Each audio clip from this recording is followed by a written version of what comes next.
All right, I'm Bradley Thomas with the Art of Changing Your Life, and this is the Take the Road to Freedom Summit. And today, my guest is Nafissa Shireen, and she's an award-winning master coach, international speaker, and entrepreneurial mentor. Welcome, Nafissa. How are you? Hi, Bradley. How are you? I always mess up those those hard to pronounce first names. I am doing good. Yeah. How are you doing? I'm doing really well, thank you.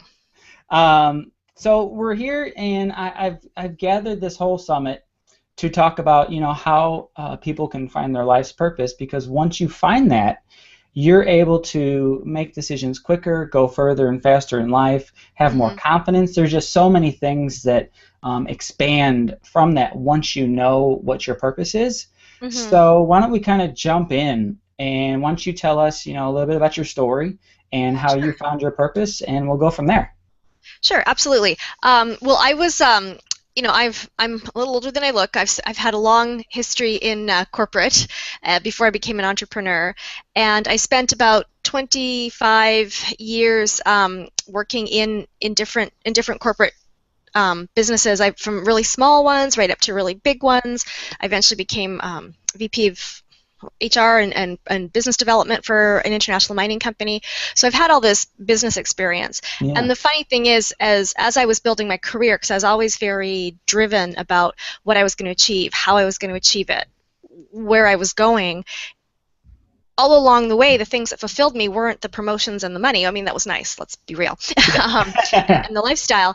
But what always fulfilled me along the way were the teams I built, the people I developed, and seeing other people, especially other younger women, come in from maybe with no skills, like right fresh, out of school or fresh out of another job, and then mentoring them to work their way up. That was always what made me feel really good and made me get up out of bed and make me want to go to work, knowing that I was making a difference for other people. Yeah. And for myself personally, having those jobs and those positions was never about the position or the job. It was about what it got me.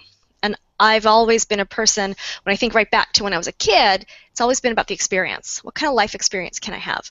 I'm not somebody who has a lot of things, although I definitely like the things around me to be nice. Yeah. However, if I'm going to spend money, it's always going to be on a memory or an experience or something that I can connect with other people at.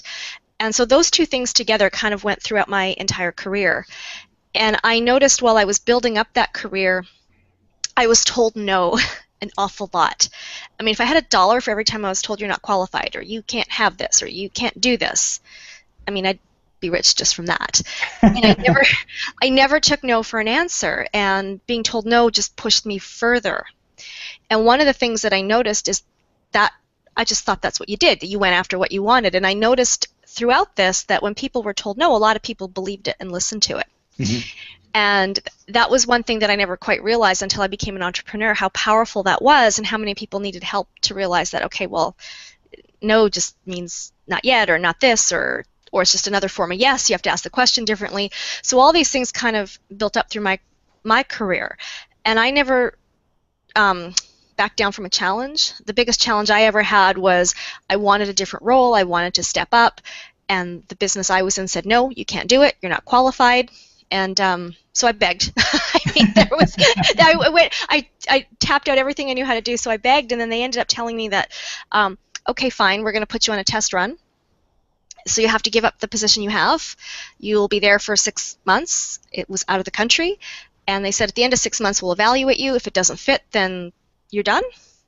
And if it fits, well, we can talk at that point. So there I was with a huge mortgage and giving up a secure job for a temporary trial run with no guarantee and in 6 months. So I said yes, right? Because I wasn't about to be told no. So these are all the things that have happened for me in my story.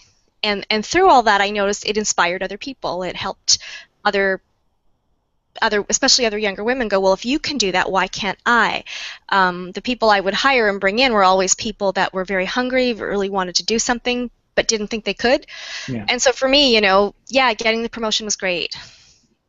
But what really made me happy was when I could take my team member and put them in front of the board, or put them forward to go do a project, or send them out to corporate. Not because I didn't want to go, just for what it did for them. Because I never ever wanted anybody to say, I can't do it because of money, I can't do it because somebody else said I can't. And so it's kind of kind of morphed into where I'm at today, and that's really what drives me. I love to have experience in life. I love to enjoy my life. I have my animals. I have a very full life, and I've never let no stop me, and I don't let money stop me, and I never want another person, especially another woman, to ever not be able to have what she wants, because I firmly am a stand for everybody being able to have what they want out of life and be able to achieve it, because I think everyone has the power to do it. So that's my story. Very long-winded, but No, that's perfect. I think everybody's story is unique and individual, and at the heart of it, it matters to them the most, and yeah, it's how you can express it to others to inspire them, just like what you're saying, to yeah, get them to take action. If I could kind of, I don't want to summarize that, but the I guess best way that I kind of heard is that you love helping others, see the best of themselves so they can do whatever they want. Is that kind of along the lines what you're saying your purpose is?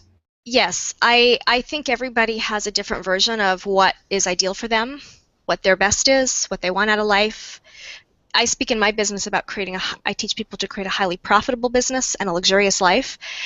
And I love to clarify that the word luxurious doesn't necessarily mean driving around in fancy cars or private jets, Oh right? man. It can be if that's your definition of luxury, right? And so for me, some of it might be. However, I think true luxury is you live your life exactly how you want to live it, and that Yeah. feels luxurious. So whether that for you is camping and going back to nature or staying in a 5-star hotel, it's going to be different for each person. And so for me, I just feel whatever that is for you, that's your birthright. Yeah. And so don't let anybody or anything, including yourself, get in the way of that. How the question that kind of comes up right there is like sometimes you're in a block state and Mm-hmm. it may even be hard to envision or visualize because it's been so long that you've thought about how do I live a luxurious life or how do I live the life that I've always wanted.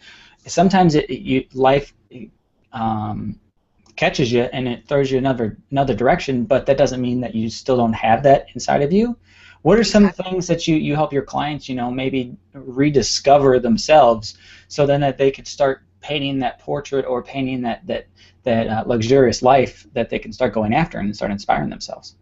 I take them back to who they are, because when you look at a child, like a young child, they have no concept of what they can't do. I mean, you got to stop them. You got to protect them from jumping off of things if they think they're a superhero, right? Yeah. And so all of those stories that we carry inside of us that show up later in life, that's not us. That's not our voice. Somebody else told us you can't. And, as people, as we go through life, and especially as children when we're impressionable, we take on the beliefs of other people quite often, and it's almost like it becomes an unconscious agreement that we carry with us in life. Yeah. And usually those things, they were really meant with a good intention to protect us, to keep us from getting hurt, to give us some common sense. Our parents generally have good intentions. However, they also went through that, and they're carrying those stories as well. So when you're hearing no, it's somebody else's voice you're hearing, and so when you're hearing that from the outside of you in your current reality, it's confirming what you've been carrying with you. So when I work with my clients, we really try to get to the bottom of like, who told you no to begin with? Where is this Yeah. coming from? And it can go pretty deep. It can have little tissue and Kleenex and tears. However, it's really about stripping back everything around them that's making them think no. And they have to be ready. They have to be coachable. They have to be willing to go Think there about it. Yeah. and not just have a breakthrough. One of my pet peeves is just breakthroughs. Breakthroughs are great, but they mean nothing if you're just addicted to them. So let's break forward. Okay, you've had the breakthrough. Now, what are the action steps? And generally, I find that if something seems so big and so, if you're trapped not making enough money and that life is, many tens of thousands of dollars away, let's make it a little smaller. Let's focus on what you can do right now to get that first step so that you can start building on successes, so you start retraining yourself to have a lot of yeses. Yeah. Yeah. Because if you keep your goals far away, they're just going to seem really, really far. I had a client one day, I was at her place, and it was really interesting to me where she had her income goal up on the wall, Mhm. like we all do on our vision board. It was so far across the room, as far away from her as possible. And I asked her, I said, well, how are you doing? She goes, I'm nowhere even close to that. I said, I found it really interesting that you've actually put that goal as far away from you as you possibly can physically. So the first thing we did was take that off the wall, break it down into manageable chunks, and I told her, you got to have that like right here. It sounds kind of crazy, but it's true, right? You want to be connected to it. So it's about building on small successes. So you start to feel a yes. You start to hear a yes. You know, I horseback ride, and for me, you know, I'm a nervous rider, even though I've had my horse a long time, and it's what my teacher does with me. We have very small successes, and then when we're on a high and it's going really well, we stop the ride right there, so that I can just, you know, imprint that success. And that's what I do with my clients. Like we'll stop and we'll celebrate. You know, a client of mine the other day emailed me and said, I had my biggest month ever. So I'm going to be phoning her, sending her a card, and really imprinting what that is. Because for her, it was a huge breakthrough. And if we just say, hey, high five, congrats, let's keep going, she's not going to imprint that success. So those are things that are really important. Yeah, I think it's one. I mean, you can see I've got my vision board back there. Mm-hmm. So I see it as I walk out, but maybe I should move it into the front, or I could just duplicate it because I've got it on my phone. I've got it on the back of my computer screen. Yeah. I've got it in the car. I've got it on I've got it just about everywhere. Maybe I can add it to the shower. I don't know. Well, you know what I do with mine? I mean, I've got mine on my wall that I look at every day, and then I've got it broken down into an annual goal, and then every 60 days I update that goal, and it's framed and sitting right here, so that I'm looking at it every day. Yeah. And when you get overwhelmed with your to-dos and those voices that say you can't, because I mean we're all human, even us coaches go through that. I ask myself, and I tell my clients to do the same thing. Just look at that 60-day number, because that's actually pretty manageable. Mm-hmm. What are 3 things you can do today that are going to move you in that direction? That's it. Yeah. What are those 3 things? And you've accomplished something. Yep. And you start to overwrite those negative voices. You're reprogramming your self-conscious for success. Yeah, I love that reminds me of the book The One Thing. I don't know if you've read that, but it's basically the same question, and he breaks it down even further. It's like, so what's the one thing that you can do today? Sometimes it's 3 little things, or it might be 3 big things, depends on how your ambition is. But if you can break it down to at least one thing, and I like to say sometimes, like, if you're just having one of those days, it's like horrible, and you don't feel like doing crap, and if you can just do the smallest, tiniest thing, I mean, like if you're doing construction on a house, if you just go nail one nail into whatever, or screw one screw, it doesn't matter, but you made the tiniest bit of progress, you're keeping that momentum going, and you're keeping things moving forward in the right direction. Totally. And one of the other things I really encourage people to do is more than just keep a gratitude journal, 'cause, I mean, I believe in that, but also more like a success journal. So when you've done those 3 things, and I have them actually physically write, you know, I made progress towards my dreams today by, and write it down, the 3 things. And then there is the gratitude I'm grateful for. And, you know, we can find things to be grateful for even in things that stress us out, right? I mean, if we're stressed out that we're, you know, like I'll use my dog as an example. I mean, he's 15 and a half, so he might have the odd accident in the house, right? Where I choose to go is, I'm so grateful that my dog lived to such an old age, instead of looking at that I might have to clean up a mess. Or if you're, you know, you find you've got things coming up in your house, or you've got bills to pay, it's like, well, I'm grateful that I have these bills, because that means I have a roof over my head, right? So instead of looking at like the negative, the not fun, look at what it's actually bringing you, because there's gratitude in absolutely everything, even stuff that isn't going well, right? Yeah. If your parents are driving you crazy, guess what? Your parents are still alive. Yeah. Right. It's what is that? When you're full of gratitude, there's no room for attitude. I don't know if I heard something like that from my coach, or maybe I made up that rhyming part. I don't know.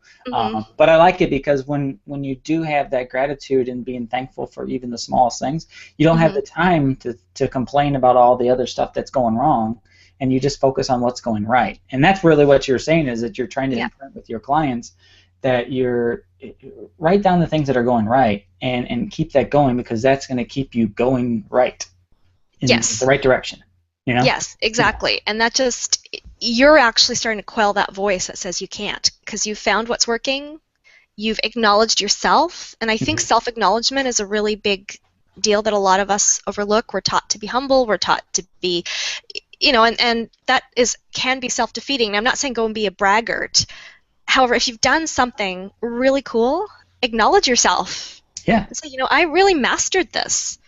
And use that language with yourself, like I am masterful at, or I did this, I accomplished, I am. So that's how I recommend my clients keep their gratitude and success journals, because they'll start out the day going, what are the 3 things I want to do, or 1 or 5, whatever your number is. And Yeah. at the end of the day, and it's so different than just crossing off a checklist.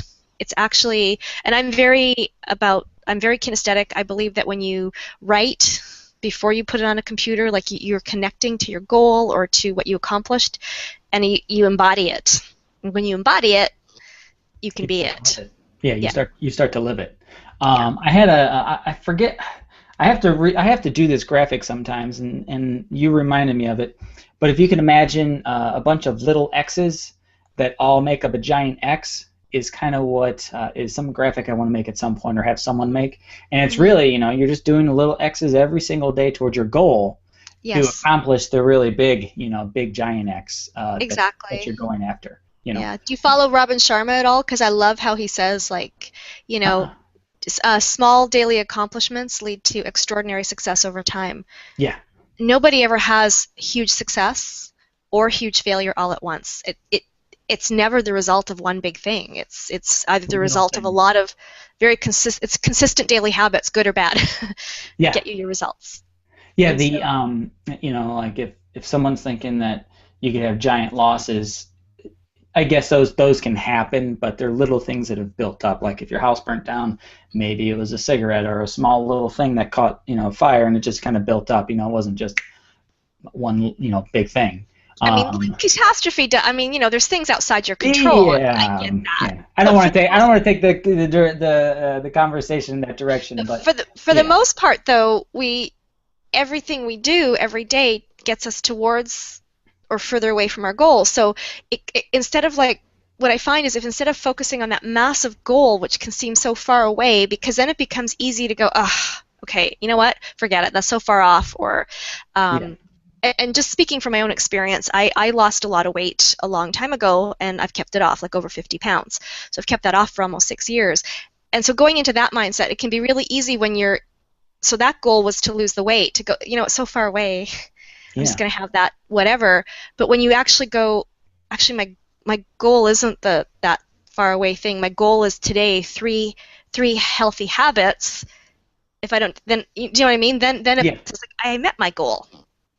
And that's kind of where I look at it with people, whether it's, I don't do health coaching, but that's one example of a very personal thing for me. Mm-hmm. But whether it's in business or whatever, if some of those goals are big and they are far away, and it can be easy to self-sabotage because you can't believe it. That's why when you chunk it down and make it smaller, you just focus on your behaviors, and that becomes your daily goal, and you can actually control that. Yeah. And eventually you're going to get to that big outcome. It's like that big X that you talked about, right? Yeah, those little behaviors become habits, Yeah. and then those habits, become success habits, and then it just kind of snowballs and kind of keeps going, kind of keeps going from there. The question that comes to mind right now is so I just finished my second half marathon, and I almost have this. I was talking to a triathlete this morning at a meeting. And he was saying, I kind of get depressed after I've trained so hard for an event, and then he could do great and come in first or do disappointing, but either way, no matter what, like after he's finished that goal, he almost goes into a depressive state, like, oh, I've reached it, I don't know, what's next or whatnot. And I was wondering, what advice do you give to people once they've reached a goal? And they're kind of in that they've celebrated, and they're onto that. What's something you can, because I think that's a low point where the momentum stops. Yep. You know what I mean? When you achieve something major like a marathon or like something huge that you have in front of you, there's so much build up, right? And I bodybuild. I used to bodybuild after I lost the weight. I understand that. I told you I had my own event last week, and I know what that's like to have that adrenaline, because there's so much adrenaline going through your body and emotion to get you to that point. It's like, when it's done. You Yeah. need to allow yourself reentry. You need to allow yourself a few days to just be and not have a goal. It's okay, right? And to Yeah. recenter and spend some time in nature, write, read, just do anything but what you've been working on. Anything. For me, I go to the barn and I clean my horse's stall out. You Oh, I know, thought you said go to the bar. the barn, the I go to the stables. bar and I take my horse to the bar. We go to the Hey, if that's your saloon. thing, right? And I mean, that's a chore that normally in my day-to-day life I have to hire somebody to do that because I Yeah. don't have that kind of time. However, when it's time for me to reintegrate, I need to do something that's just, you know, it's so unrelated to what I'm trying to accomplish that I can just, and that's what I recommend, because if you try to stay there and you try to find another goal right away, you're going to drive yourself crazy. You need Yeah, to, I felt like that this morning. It's like, oh, yeah, like I want to do something, so I feel like I'm progressing, but at the same time, that's almost overwhelming. It's like yes. I know I need to keep moving forward, but it's like you spent the last like 3.5, 4 months working on not only that, the half marathon, but also working on this video series, and there's a lot to go into that, and that's about ready to get launched. So it's And I, like, I oh think yeah. one of the things you need to do too, Bradley, is, I mean, that space is super important, like it really is. And so when you start those type of big goals and you see them, you need to have checkpoints along the way, like milestones that you're going to celebrate, so that Hmm. you're building on your momentum, and Yeah. also know upfront how you're going to reward yourself when you accomplish it, and do that and celebrate yourself some way or somehow so that you can get that closure and you can imprint your success, and then take that space. You want to acknowledge, I Yeah. completed that marathon, I did it, right? And really, and then that space will allow you to do it before worrying about the next goal, because that next goal will come, Yeah, it was and bread it's going to pudding and come from a ice place of cream. peace. It was bread Yeah. pudding, ice cream this weekend, and a couple beers. Yeah. So That's all the great. stuff that Right. I haven't had in a while, or shouldn't regularly have. We had after the marathon, Yeah. and it was nice to be with friends and kind of celebrate that. So, Yeah. um, but yeah, so I wanted to kind of, I think that's always super important to remember when people are going towards that. But I wanted to circle back on the purpose part Hmm. again. So if someone's still sitting, back going, okay, so I know how to reach, my goals and what to do next, but I still am feeling questionable about my purpose. How do you walk through your clients on? I think we left off at the point where they started to uncover who they were. What's that? Hmm. What's that next step in there? I don't think we can ever actually chase our purpose or look for it. It unfolds. It's within us, is what you're. Is It's that what within you're? us, and it unfolds. We discover it. Like, we can't say I'm going to go find my purpose. It unfolds, and as we grow, that purpose might have a different expression of how we do it. Mm-hmm. For me, it went from one thing to a different. It's been throughout my life, but if you look at the different expressions of it, it's been different. So I think it's just a matter of, if you're trying to go, okay, what's my purpose? What's my purpose? You're asking yourself the wrong question. It's, who am I? What am I going to do today that really fills my soul, fills my cup? It's the same as another goal. It's like day by day by day. Yeah. Chasing your purpose is chasing a. I, I think you're chasing an abstract, and that Something, makes it, something you think is outside of yourself.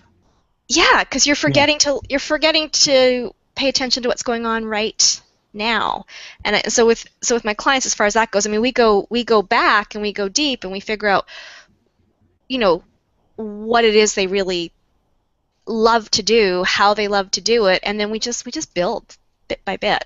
And we're people, and so we need to allow ourselves to evolve instead of chasing ourselves. Does that make sense? Yeah, yeah. Is there Yeah. any questions that you ask your clients or that people that are watching could ask themselves, that discovery process and help unfold some of the things within? Actually, the one I love to ask is, what did you love to do when you were a kid?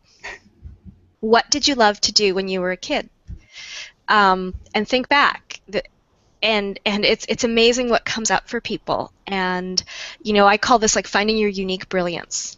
So when you go back to that part of what did you love to do as a kid, it starts to unfold, and you think, well, I love to play marbles, right, or something like that. Yeah. Mine was, I loved to go shopping with my mom, or I loved it when my mom had people over. I've had some of my clients, they'll give their expressions, like, they loved to just sit and look at flowers.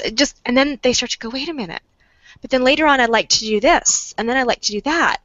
and they start to see a theme. And it's funny, when I say, what did you like to do as a kid? They're like, well, when I was a teenager, when I was little. I said, any memory you have as a child, no matter what age, even if it doesn't seem connected, write it down. What did you love to do? You're going to see a theme. And then you actually start to discover, okay, there it is. That's my brilliance, and my purpose is connected to that. And that purpose will evolve, but that brilliance has always been there. Yeah, and then it's how can you incorporate that inner brilliance that you love as a kid into maybe it's a career you already have and extend that into that, or it could mean something as such as a big shift as like, okay, well now I know that, and how can I take that and do something on my own or a completely different industry? It's really independent to each person and where they want to take that. And sometimes, Bradley, what happens is it really confirms what they're doing and they didn't know why. Mm-hmm. One of my clients is a photographer, and she's also my photographer. She's my official photographer. She's amazing. Like, seriously, I've never seen anybody be able to find who you are through pictures like she could. And it was interesting when I took her through that. She had to really dig deep to come up with what that brilliance was. And when she went through the questions, and I took her through a visualization, she said, I see truth and beauty. And it brought her to tears, because then she realized the photography was just how she expressed her purpose and her brilliance. Her purpose wasn't taking the pictures. It was the truth and beauty in people. And when you see her type of imagery, it's really interesting, because it's like, wow, that actually really, really makes sense. And so now she has, as much as she was passionate about her work before, she's carries herself very differently about it now. And can you see how the confidence would come back to her, because she's actually figured out that brilliance, and so now she's expressing that through her purpose, through imagery. So that's just one example of how it didn't change what she was doing. It just magnified her own appreciation and understanding of, now I know why I love this so much. Yeah, it really, and I have a photography background as well, and I went through, discovering what my purpose was, and one of the big common threads was helping people. And photography is a passion of mine, but the common thread throughout my life was I just loved helping people, giving people advice on things, whether they wanted it or not. Occupational hazard, right? Yeah, occupational hazard. And mine was always, if they said they couldn't do something, well, you can't do it with that attitude, obviously, Yeah. But it was that common thread of just wanting to help people, better themselves, and that some of that comes out in the photography of, you get to help people make them look their best, and through the tools and through avenues of that, and then I discovered, becoming a coach, and that was like everything like aligned in that, I could do everything I really wanted, and help people and make great money and travel, and it was all like, oh, that's obviously it. I need to do that. Yeah, same here, right? I mean, when I went through that exercise for myself, my brilliance was I create amazing experiences. 'Cause that's what I loved, was the experience. And then I reflect back on my career, it was always about the experience and helping other people achieve their own version of that experience. So, helping people was there, but it was for a different reason, right? Yeah. But to help them, like, well, what do you want to experience in life? Okay, let's make that happen, right? And so when I left that corporate world coaching, I mean, I went down the wrong path of becoming a nutritionist because everybody said I should, because I'd lost all that weight and kept it off. And I was so miserable. I was helping people, but I was miserable because I wasn't actually on purpose. I was not helping them create experiences, and I remember at one point I thought, if one more person is complaining that they can't follow their program or I'm going to send them a box of Krispy Kremes and tell them to be done. And I thought, wow, if they had this managed, they wouldn't need my help. It's not them, it's me, right? These are people that need help. And I'm not helping them, I'm not serving them, because this isn't what I'm meant to do. What I'm meant to do is help people create the experience in life they want. And I do that through coaching and through their business. And that worked for me. And that's, like you said, it's the travel, the freedom, and all of that. That's just a side benefit. Well, those are values to me, though, that I want to instill in my clients, that they can have that same, whatever it is they want, ideally. So yeah, and it goes right back to, what did I love to do as a kid? Create amazing experiences, and this is what I do now in the form of coaching. Yeah, it's really cool. that we're able to do this type of work and help Yeah. people. I mean, for me, it's on my vision board is a picture of a bunch of thank you letters, pinned, Hmm. and those are what I want all of my clients to say about me is like, thank you very much for helping me change my life and get to and reach my goals. And that's more gratifying than the biggest paycheck you could ever write, because that Yeah. money's just going to come and go. But Hmm. that really fulfilling feeling is what the experience that I'm after. So Yes. yeah. Yeah. Um, so any other little tips or questions that people can ask themselves to uncover their purpose inside that come to mind? Yeah, and this is one people tend to have a lot of resistance to because the yeah buts come up. Hmm. But I tell them, okay, well let's forget the yeah but. If you could have it any way you wanted, if money was not an issue and your ability was not an issue, what would you do right now? Where would you be? Who would Yeah. you be with? If you could just remove any emotional obligations, financial obligations, pull that off. And that's actually a tougher question than what did you like to do as a kid? Hmm. Because Because when we everything comes up with that. everything comes up, it's easier to go back to, oh, I loved this as a kid because you go back into that That expansive space. state. However, and that can usually take a few coaching calls to get through that. It depends on the person.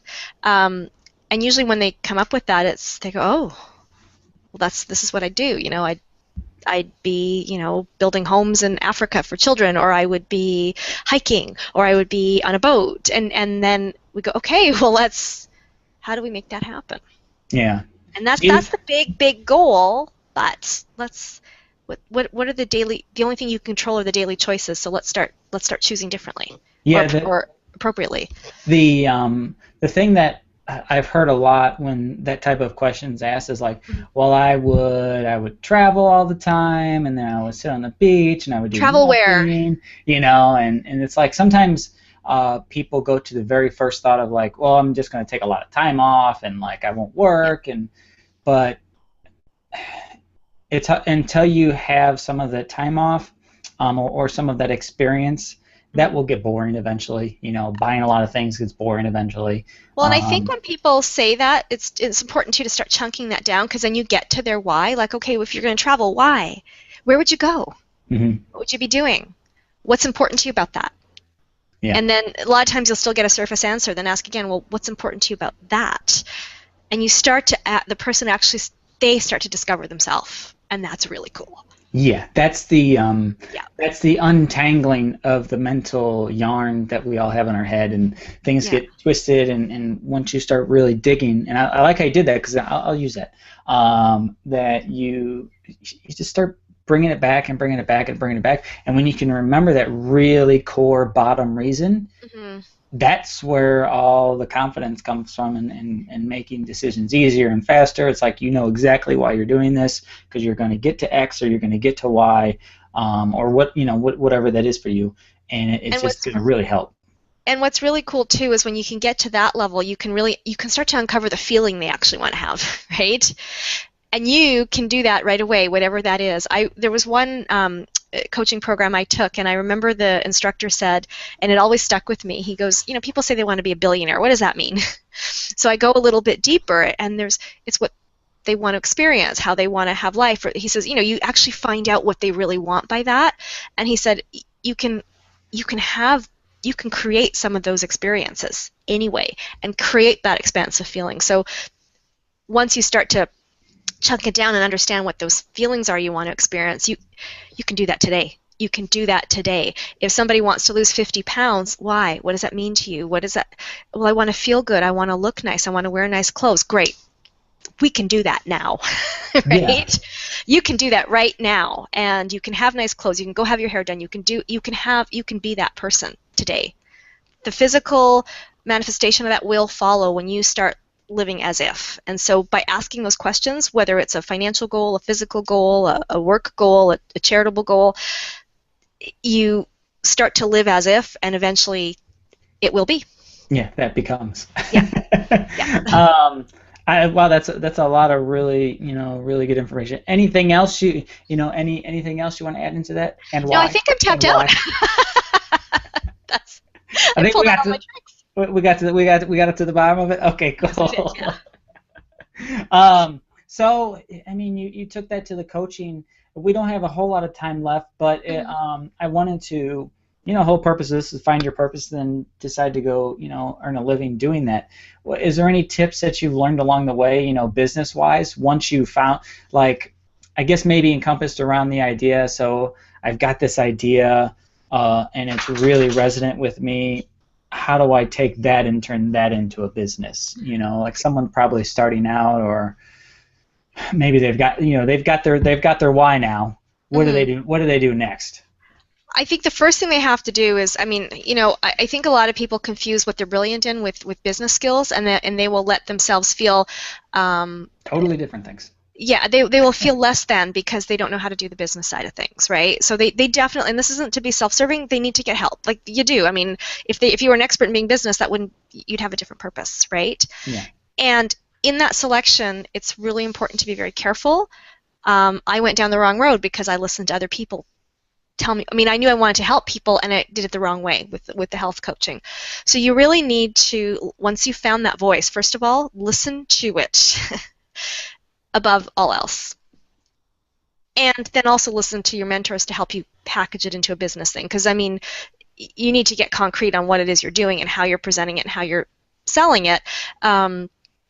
So it comes a case of like, okay, well, what really getting, then it takes from abstract and getting really clear.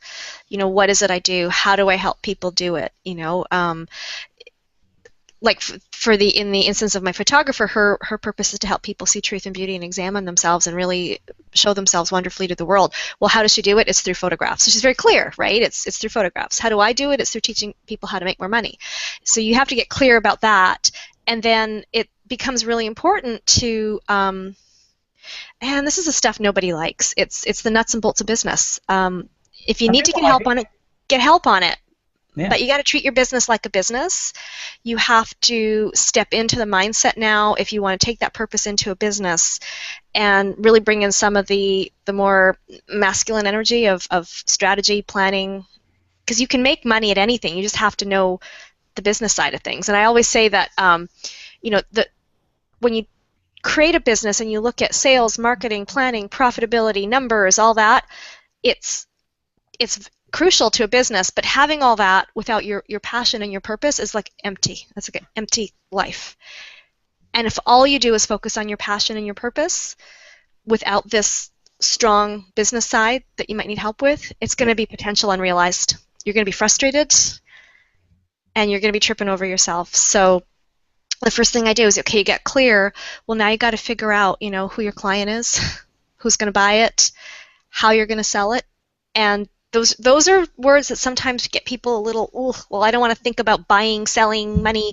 Yeah. However, if you want that freedom and you want to live on purpose, you want to carry out your purpose, you've got to bring that side into it. So that's sort of where I go. Just Yeah. start looking at Just it as a getting it started. business. Yeah. And the way that I like to remember is, yeah, you're selling something, and if you haven't been a salesperson before, sometimes that does feel like kind of icky, Yeah. or it feels like the dirty car salesman or something like that. But Hmm. there are ways to authentically come across and sell something, and the way that you do that is that you're providing a solution Yeah. for their problem. And there's ways to to do that. But if you can really think that whatever your gift is a solution to someone's problem, and that you're Yeah. honestly helping them, Yeah. then you're going to feel a lot better. It's going to be a lot easier to step in that. And then there's just strategies, and I hate to say the word tactics, but there's just ways to go about that to help get that message Absolutely. across. And one of the things that I mean, I just gave a talk about this yesterday. When you look at your impact circle, you look at what you do, your results, then you look at how that impacts your client's finances. No matter what you do, it's going to have a good impact on their finances one way or another, and then to their health, and then their family, and then their ultimate purpose. And so when you look at that, it's like a ripple. And when you're starting at the results, you may get people who are interested, and it may feel like selling, and it may feel kind of icky. However, when you speak to that big circle and their purpose, you're not selling anymore. You're speaking to them at the same level you're excited about. it becomes, where do I sign up? Yeah. Right? Because you're modeling for them what's possible, and you're speaking to that desire inside them, and it's not selling at that point. It's actually selfish not to offer your service at that point when that person is really Wanting to do wanting that. that. Yeah. Yeah, Yeah. I think that's a great distinction between selling and selling on purpose. yeah, Does that make sense? yeah. You know, So no, I get candy that part. selling. Yeah, Yeah, selling on purpose. yeah. Yeah, I think that's really key to keep in mind. Anything within that you keep in mind to let people know, like, this is how you do these types of things. You mean in terms of selling, or sorry, I don't understand the question. To keep the purpose within that. Um, I think it's, well, I mean, I have them fill that out, so they're looking at it and they remember it. I think when you do go into business and you bring all that practical stuff in, Mm-hmm. and you're worried about money and you're worried about paying the bills and can you survive, we can forget our purpose. So having that front and center is really important. Yeah. And it's just, it becomes, it's the way you handle the enrollment and sales conversation, and it's, I mean, that's a whole other that's a call whole unto itself, right? And I think but the mindset that you really want to have is, if you really think you can help the person, you need to offer it. And if you don't, and it's come up, I mean, I've been on sales calls where I know that I actually can't help this person. It's something totally different, or we don't jive, or it's out of my area of expertise. I cut the call off because I'm there to serve. I'm not there to sell. Yeah, yeah. And in that process, if I know that it's not me, I will do my best to find them a resource because I'm there to serve. So I think if you keep that, you're just there to serve. You're just there to have a conversation and find out if you can help them, and if not, you'll refer them to somebody who can. Yeah. And that changes it. And the mindset is you what you're doing. You know what that purpose is. You know how you're going to help people, and you're just helping them make a decision. So I think that really helps take the ickiness out of it. I think that does make a difference. That does make a difference, and I actually had that answer inside me, but you're reminding me that you're there to really help them. And sometimes that means that it's a 5-minute conversation, and you've helped them, and that's all they really need, and that gets them to the next level. Yes. Sometimes it's a 12-month program, or it's a brand new BMW, or or that private jet, or whatever that is that you're there to serve them with. Mm-hmm. Instead of using the word sell, just how can I serve this person? And more times than not, it'll end up at a sale, but sometimes it's just you're just there to be with them or to guide them to the next step towards their. And if you approach all your enrollment conversations that way, it's going to change your world, right? It takes the pressure off it, mm-hmm. because you know some way, somehow you're going to help them. Yeah. And it also takes the attachment off. Yeah, it takes attachment off. Yeah, and if people can remember to not be attached to the sale of it. Yeah. And just keep be attached to the service. And just be attached to how can I really help this person? How can I really, if they don't need a widget or they don't need my services, what do they need, or where can I guide them to go get that? And if you do that, they're going to think of you as someone who's awesome, and they're also going to say, hey, Mary Jo or Bob or whatever, I talked to Nafissa, and she's awesome, and you should really talk to her because she's right up your alley, and she'll be able to help you out with whatever you do. And you get known for being honest too, and it feels good. A little while ago, I had somebody who, I wanted to work with her. Her personality, her energy, everything about her was just the most amazing person. However, she had a business I knew nothing about, and she was in a completely different country. So if it was a business I knew a lot about, I could probably help her. Even if it was a business I didn't know, because, business principles are business principles, and if it was here in North America, I could have helped her. But the two together, I went, you know what, I really want to work with you. However, I'm not the person for you. I think I know somebody who specializes in your industry. Let me refer you. And she was disappointed, and I said, I want to be of service to you. And it felt really good. And, that built up trust. Yeah. And it made me feel good. And so when you go into a call like that, and I'm not saying you turn everybody away. It's just... it's knowing, and that way when you do make an offer, it feels so authentic because you know that I'm actually going to help this person, and I think that takes away all the ickiness completely. Yeah, and I actually get excited. I get really excited when you see that possibility that you and that person can work together. It's no longer about you as the coach or the person selling it. It's like, oh my gosh, what's going to happen for this person, and it's so exciting. I love it. Yeah, especially in the coaching industry. Yeah. Other service industries, you get to see them grow and expand and become that person that they at first said they wanted to be like, and then at the end of the your sessions, they're experiencing being that, and that's Yes. really cool Yeah. to watch and grow, and help someone do And it. how can that feel icky? I don't think it It really. can't, right? My mind's thinking, how can you make that feel? It does. Yeah. Right? Yeah. So that, I think that's the mindset we need to adapt when we go into business, right? Is just that whatever it was that got you to your purpose and to start your business. Mm-hmm. I mean, we happen to be coaches. Other people have different services. It's still that exciting no matter what service you offer or whether it's brick and mortar. You're excited about it. Stay at that level. Yeah, that's perfect. So that's actually a really good place to wrap up. Perfect. So I wanted to I want to help everybody who's watching. If you could describe an ideal person that you love working with, Mm-hmm. and that they love working with you, what does that person look like? For me, generally, it's a service-based entrepreneur who's been in business under 10 years and has a staff of less than 5, where they're really good at what they do, but this business piece is really just kind of tripping them up. And I love to marry their genius with my genius and create magic and help them build their business, become profitable, and create that luxurious life they want. So if that sounds like you, let's talk. That's what I say. Yeah. Awesome. Where can people find out more about you? They can go to my website. I think it's on the little bar below that you taught me how to do today, at nafissashireen.com. And they can find out more about me. There's a free gift on that site if they want to download it and learn a little bit more about themselves and their business. And they can find me there anytime.